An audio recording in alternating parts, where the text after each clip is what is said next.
Welcome back. Today we're going to be rating 5 side hustles that you can get started with quick and easy in 2024. I'm your co-host HT, I'm CD Barnes. and of course, this is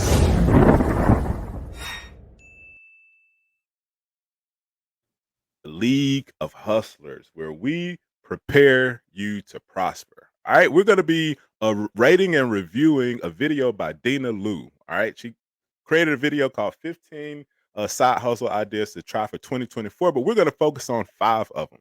All right, so let's jump right into it. Welcome back to the League of Hustlers. Okay, start it up. I've tried first. So the first one I tried was making a physical product and selling it. So the first thing I ever did was when I started my calligraphy business, I sold greeting cards. I do have another more in-depth video about. All right, what do you think, bro? Making a Creating physical a physical product product. physical products are great. You will run into issues as far as storing the products. You're gonna have to Hold actually on, hold on. assemble the First, product. what's your rating? What would you rate it? One to 10. I mean, I would rate a physical product a 7. Oh, It's great. You know, this is more like a traditional business model. Think of like a store, right? A candy store. You have all the candy, you need somewhere to store it. You got to protect the product. You could lose the product. Somebody could take it from you. Your store could burn down, stuff like that. But physical true. products are great. In this case, she's talking about doing cards, which she's going to have to create or assemble. So that will take time, or you will need to get help. But overall, I would rate it a 7. Cool. I would say a conditional 7, right?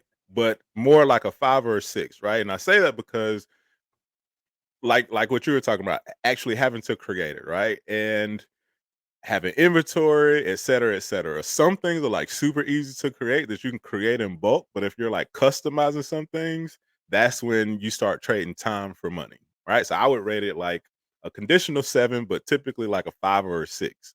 More so Yeah. leaning towards the 6. The downside to that model, though, just real quick, is you could potentially end up left with the product if you can't convert it Right. back to cash for some reason. So, This is it's going very, to very cost you true. time or money up front to acquire the product. And if you can't convert sales, then you're going to be left with the product. Right. Right. All right. Next up, let's skip to 3. All right. Let's go. Here we go. Basically, find your own place. The next side hustle idea is freelancing a skill you know. So that could be photography, video editing, writing articles. So freelancing a skill you know. What would you rate it? Freelancing to me is a 10. Particularly, she's saying freelancing a skill that you know. This is the perfect side hustle. This is low cost to entry.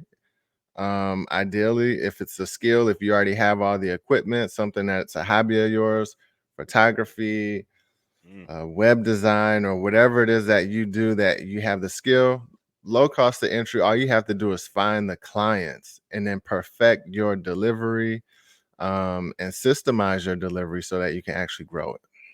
Right. Yeah, I would say like a good strong 8, right? Again, if it's something that you know, I would say make sure it's something that you love to do, right? You love to do it, you would do it for free. Go ahead and put some some structure around it and start making money off of it. So yeah, especially like photography, any of those like creative types of things, that's also a creative release.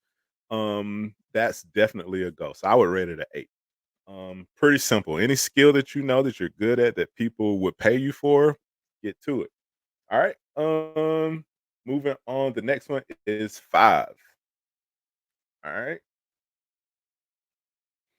After I quit my job in 2019, I really wanted to take my calligraphy business from a in-person kind of business to a more online business. And that's when I started business coaching. So I was specifically helping calligraphers with starting a business. So if you've already done something that you know how to do, you can coach other people. You can teach other people how to do the same thing.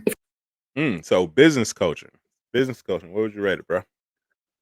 For me, I'm giving out 10s today on a lot of these, I believe. You So feeling good yeah, today, man. well, I mean, a 10 because, number one, again, business coaching, low cost to entry. You can actually, create the course ahead of time or, create your materials, kind of front load all of your materials ahead of time. Mhm. Depending Hold on on, this is just business coaching.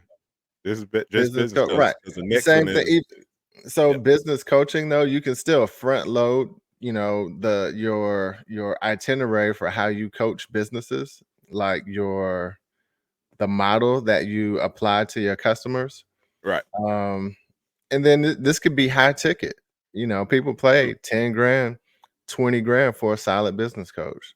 right. So and you can build a team around it. It doesn't have to be you delivering it. If you actually go out and get a business coach, it's not you may not get the person, you may get someone on their team, but you're still going to pay that premium price. This is So, very true. Yeah, I would rate it a 9 as well, especially when you start getting creative. Like you said, you start hiring people to teach it. Once you like create your a structure for the coaching, right? Then you can just duplicate it. You can have group coaching, right? You could do it over Zoom, so it to me it provides that lifestyle, right? Balance where you can be anywhere. You're hopping on a call, hopping on a Zoom or something like that. Or emailing, right? Just answering questions and just essentially just providing knowledge, right? Off the top of your head of stuff that you already know, right? And then once you start adding that structure to it, you can again bring people in or send people through a certain path, right, of knowledge that they need to know. So yeah, I would rate that a strong 9.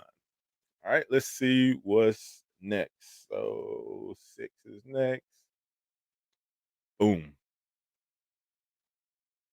You can do group coaching. And then the other thing that a lot of coaches like to do, or a lot of people who teach things, is once you build an audience, you can package your knowledge into a course. So that's also what I Very did. And I have a course called the Calligraphy Instructor Academy, which is a course about how to host a So now taking that knowledge, right, and packaging it into a course so that you can sell it multiple times. I would rate this like a 10. For sure. What about you? same 10. Low cost of entry is key for me for side hustles and starting businesses. You want to put yourself in a win-win situation. If it doesn't work, you win because you gain the experience and the information that you needed so you can move on to the next thing. If it works, you gain the experience, but you also gain clients, you also gain revenue. So it's a win-win situation when you're looking at these low cost entry side hustles. Packaging knowledge into a course is great. Right. It's scalable. It's evergreen. It's reusable. And again, big thing, low cost of entry. Yeah, I love it. I love it because packaging that mug into a course and just boom, over and over again selling that mug, right? Go in, Yeah. update it, right, later on, and keep it moving from there. So that's top tier in my book. Um, and shoot, you never know. You could turn it into a curriculum. Like it's all kind of incubators and accelerators and just all types of ways that you can reuse it and repackage it, right? You just need to get good at selling it. All right. Next up, and this is the final one. Um, let's see. Hold on. the future, and hopefully this year, that's one of my goals for this year, is to buy an investment property and like rent it out just like on a monthly basis, or do Airbnb. So I have friends who are doing this, and honestly, like I just love the whole Airbnb idea. All right, with this one takes work, right? And I would say, and it takes continual work, but once it's up and running, and once you have it automated, I would say I would rate this like 7, a strong 7. What about you? Yeah, as far as for a side hustle, once you actually get the property up and running, you have large overhead. You're gonna have a mortgage. So that the low cost entry thing for me, that you're removing that, I would give this probably as an 8. I still rate it pretty high because you actually are making a solid investment in a property. Right. As far as a side hustle for generating like a large amount of cash over the course of a month, um, it doesn't rate as high. I don't think it's as scalable. There's only so many times that you can rent it out over the course of the month. Either you're maxed Right. out or you're not. However, Right. the value of the property should be appreciating over time. You're gaining equity. You're having other people pay your mortgage, and you should end up with some revenue at the end of the month. So definitely a solid 8. All of your other side hustles, your revenue generating businesses, you should be getting to the point where you have enough money to where you can invest in real estate. And this is a great way to pull that off, invest in real estate and also turn it into a side hustle, renting Yeah, out man. Airbnb. So I give Yeah, it man. 8. For sure. You say 8. Yeah. Yeah, it's definitely work. We're doing a property right now on that. We have, I think it's like 2 years now, 2.5 years we've been doing it. And so it's a property. You still have to maintain it. You still have to deal with guests. You still have to deal with fixes and Right. stuff tearing up.